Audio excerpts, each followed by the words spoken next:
องจมวยนึงแบบไปกับเพียบนิยรัฐมนตรีกัมพูชีนเปลนาคตแบบคือไอ้กระดอมมันเดินคนมานัดนึงใครจะไปกับเพียบแบบแต่ตรงจมวยปัญหานี่คือเมียนบงโอนไปเชียประวัติขมายจีจราเลือลุบแบบแต่งพน้องหนึ่งกลายประเทศบานสวากุมหนึ่งอซาโตบ่มพดแบบคือสบายจัดบ่มพดโดยซาแต่ไอ้ดอมมันเดินคนมานัดคือมีสมรรถเพียบปู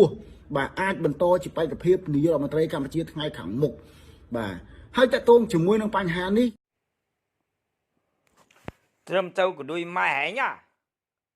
ប្រទេសហែងបោះឆាត់បោះក៏ដូចម៉ែហែងបោះ30-40 ឆ្នាំអញ្ចឹងហ៎អារបស់ផ្ដាច់ការហ្នឹងគឺអាសូរអ្នកគណៈក៏ដូចម៉ែកូនបចៅខ្ចុយហើយគ្រាន់តែចេញមកបន្តតាំងអញមកក៏ដូចម៉ែពុយខ្មែរ Facebook អាឈើយូរណាស់ហើយចាប់ក៏ដូចម៉ែហែងតែអញទៅធ្វើការទៀតដល់ប្រឆាំងពួកឯងទៀតចុយមិនដែរទេប្រាប់ឯងបោះឆាត់ក៏ដូចម៉ែឯងប្រទេសយុទ្ធធរដែរអូស្ត្រាលីដែរតែបារាំងដែរសួស្តីបងប្អូនទាំងអស់គ្នាថ្ងៃនេះវាហួសចិត្តពេកបងប្អូនចេញមកคลิปទៀតព្រោះ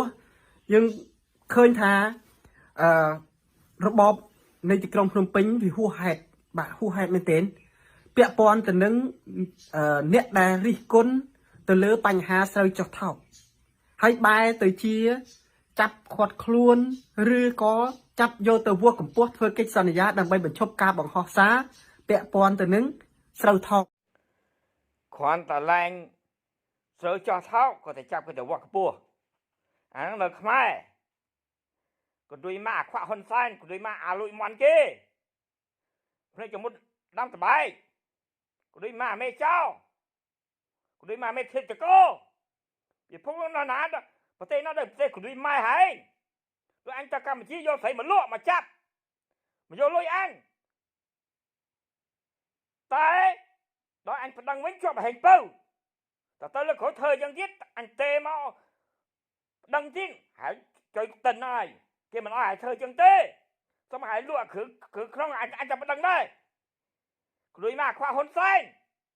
គ្រួយមកអាយ៉ងរបស់ផ្ដាច់ការ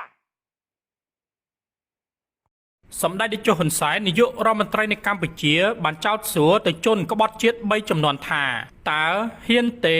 កូនអាក្បត់ជាតិ3ចំនួនពូជខូចវាខូចនិងវានៅតែខូចបុរសម្នាក់នេះឆ្លោះមិនរើសមុខទាំងព្រះមហាក្សត្ររហូតជាមួយយុវជនចំនួនក្រោយតើមានហត់ដែរទេហើយបើមិនបានលួចវាប្រហារគេតើរន្ទះបាញ់ឬអីនេះបើយោងតាម Facebook ផ្លូវការរបស់សម្ដេចតេជោ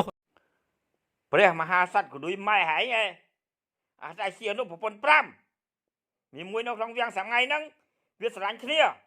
ហើយដល់ពេលធ្វើសង្គ្រាមទៅរដ្ឋាទៅវាឲ្យលុយវារត់ទៅប្រាំងក៏កូនមួយដល់ពេលរត់មកជួបសៀននោះវិញថាប្តីវាស្លាប់ហើយពីហ្នឹងជាប់ស្រឡាញ់គ្នាម្នេះវាចេះរាវក្តោចេះសើវិតអាខ្មែរនេះវាចេះហាយតែក្ដួយបាននៅក្នុងវាំងហើយអាស្ដេចហ្នឹងអាស្ដេចប្តីនៅប្រាំងទេមិនមកកូនសៀននោះទេវាមកអាស្ដេចជីងមងអត់មានប្រពន្ធផងហ្នឹងមួយថ្ងៃស្រីស្អាតហ្នឹងគឺមកខ្វះអនសិនមកយប់ចូលប្រមាណហើយមានកត់ជីដែរក៏ដូចមកអាប្រទេសកម្ពុជា